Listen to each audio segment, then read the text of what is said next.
Hey guys, it's Lamise, and welcome to the Princess Corner, where we talk about all things important and all things depressing. Confidence. Are you born with it, or is it something only a lucky few get to master? Let's dive into the truth behind self-love. You have to be humble, right? But aware of your worth. I love. Now, contrary to popular belief, there are more important things for girls to talk about than our hair and our nails, but you can't deny that these things are actually so important to how we perceive and value ourselves. So today, I want to talk about what it takes kind of to build a relationship with yourself and to just give you the tools to work towards self-love this year. I think that it's important to have goals in 2025, but it becomes so much harder and such an impossible task to accomplish anything you want to do if you don't love yourself. Truly, I believe that outward beauty comes from within. I struggled with my mental health for so long, it's actually crazy. Just so you know, if you have any sort of triggering around body dysmorphia or eating disorders or anything like that, you might want to skip this part of the video or just click off or just avoid watching the rest of the video. It's up to you. I was such a depressed child, and I think I was depressed for most of my teenage years as well. I was constantly seeking outward validation from the people in my life. This put me in such a dangerous position because I began to surround myself with people who validated the negative thoughts I had about myself without even realizing it. I realized after a while that letting go of people who kind of hold you down and make you feel bad about yourself, it's like the first step you have to take when you're trying to learn how to love yourself, because it is actually impossible to love yourself if you have people in your life who are constantly putting you down and making you feel like you are everything you believe about yourself right now. And it really didn't matter whether it was like friends or family or my partner. I would just constantly try to prove myself to them. And guess what? It never worked. It didn't matter how much validation I got from other people, or if someone liked my outfit or someone I thought I was pretty. It was never enough. I also realized that by letting those people go, just that act alone was such a strong form of self-love. It feels like taking like a breath of fresh air after all those years of toxicity and abuse that you experience at the hands of other people. When you finally let them go out of your life, it's so refreshing. It's the strongest feeling of self-love that I've had since my self-love journey began. The best part about it is that once you cut those people out of your life, you allow more room in your life for people who will actually care about you and build you up into the person you want to be. So if you're holding on to someone right now who makes you feel less than, I'm here to tell you that you're worth so much more than that. So start protecting your energy and just watch and see how your life transforms after that. I promise it will be life-changing. You really do have to make that first step. It is so hard to cut people out of your life. I know how hard it is, but after that big step, I promise it gets so much easier. I really do. Now let's talk about confidence. No one is born with confidence. I wasn't born with confidence. You probably weren't born with confidence. No one is born with it. Even the most confident person in your life, they had to build it. It is a skill that you build over time. When I first started working on myself and trying to get on the path towards self-love, I was not confident at all. Actually, I thought I was really ugly, and most of the photos I took of myself, I covered my face because I didn't even like how my face looked. But slowly, I kind of forced myself to be confident. I started wearing outfits that I didn't really think I could pull off. I began speaking up for things that I normally wouldn't, like if someone messed up my coffee order, or like, I don't know, someone said my name wrong. Normally I wouldn't correct people, but eventually I just started doing it. I started wearing the clothes, I started speaking up, and eventually it didn't feel like I was faking it. I don't know when it happened, it just happened. The more that I acted confident in my everyday life, the more that I began to believe that I deserved to feel that way. It is something you claim as your own. Once you feel confident, it starts to become hard to find reasons to not feel that way. In my opinion, it's just kind of a way of living. You either live confidently or you live unconfidently.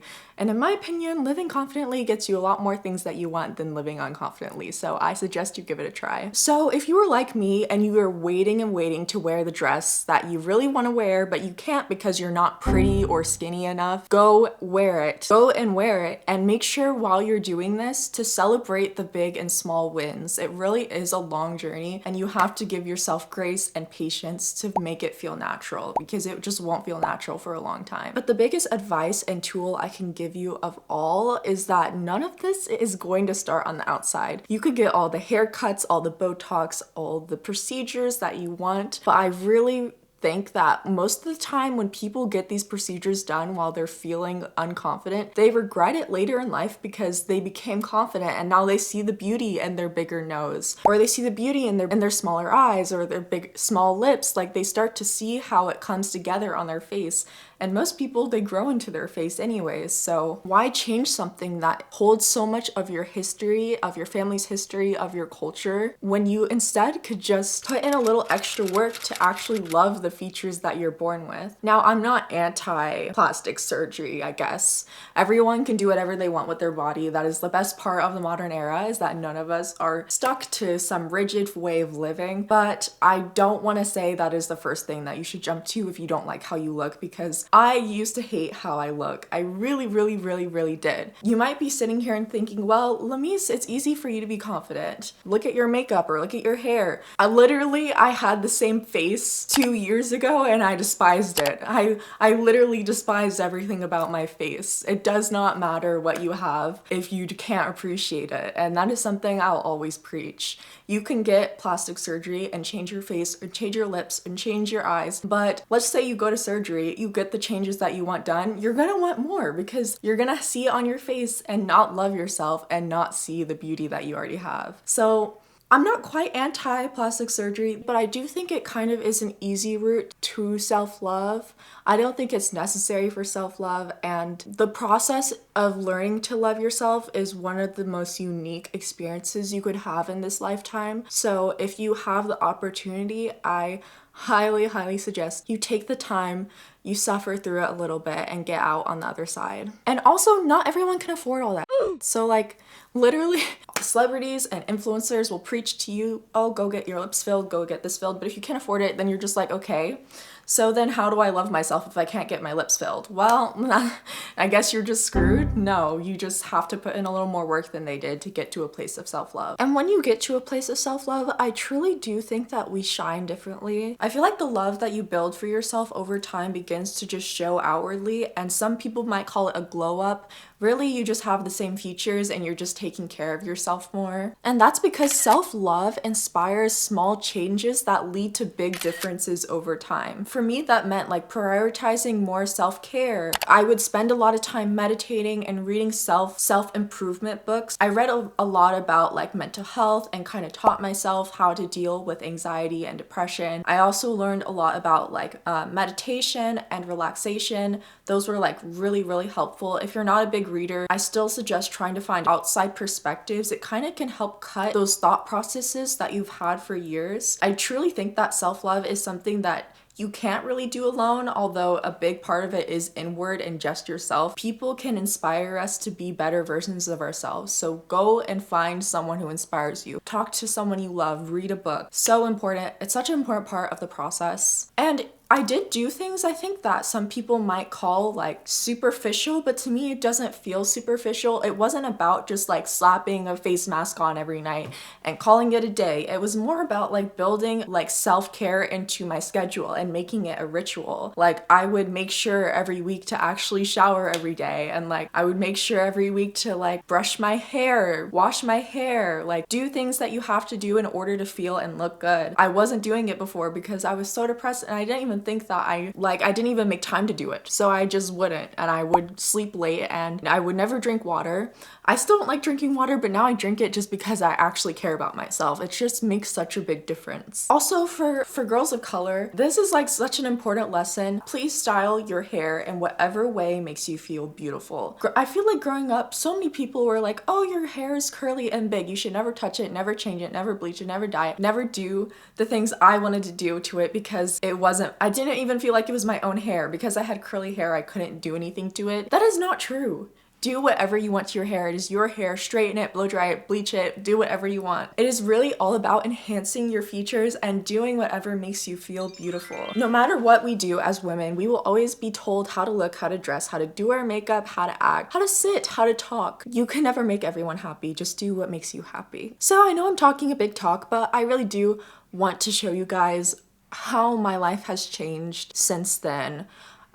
since I've been on this journey. I think I started my self-love journey in 2022 is when I began my self-love journey. And I just want to show you guys the difference in the person and life I'm living since then. The summer of 2022 is when I really changed my life. I did a lot of reading. I spent a lot of time alone, like in parks. I would just read and paint and sing and do anything that my heart felt like I wanted to do. I wore some of my favorite outfits even to this day because they made me feel beautiful even though they were not, you know, the most standard or typical outfit you'd see. And I felt beautiful. I felt so detached from all of the vanity that you see online and on the internet. And it was probably one of the happiest and saddest times of my life because I was releasing so much trauma and so much toxicity, but at the same time I welcomed so much new beauty into my life and I was so happy just alone in parks. That's literally how I spent my summer that year. And now I'm here today. I'm a much happier person and I feel like I spend a lot more of my time doing things that actually make me happy and things that are actually good for me, not chasing the small dopamine rushes that TikTok gives you. I feel like I should have mentioned this earlier, but online relationships can count as a toxic relationship. If you have someone online or watch something online that makes you feel like shit, that counts as a toxic relationship that you should be willing to cut out and not go after these small dopamine rushes. At the end of the day, won't be good for you.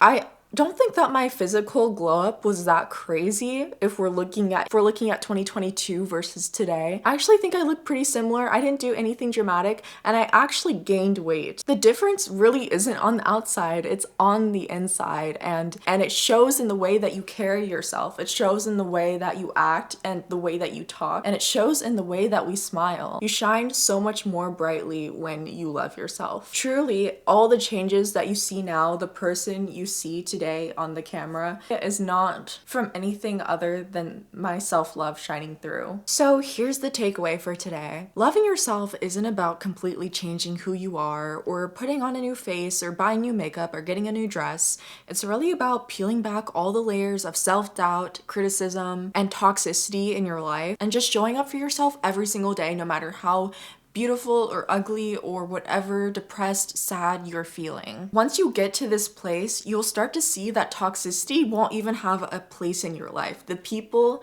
who are toxic will naturally fall away. And one day you'll wake up and look in the mirror and genuinely see someone who's just so beautiful and worthy of love. At the end of the day, you have to remember that the most important relationship you'll ever have is with yourself. Just remember to love the girl you are now and love the woman you're working to become and love her fiercely. Let's keep the conversation going in the comments down below. So if you have any tips or tricks about self-love, let me know in the comments down below and I'll be sure to read them all. Thanks for watching and I'll see you guys this Friday with another fun video. Bye!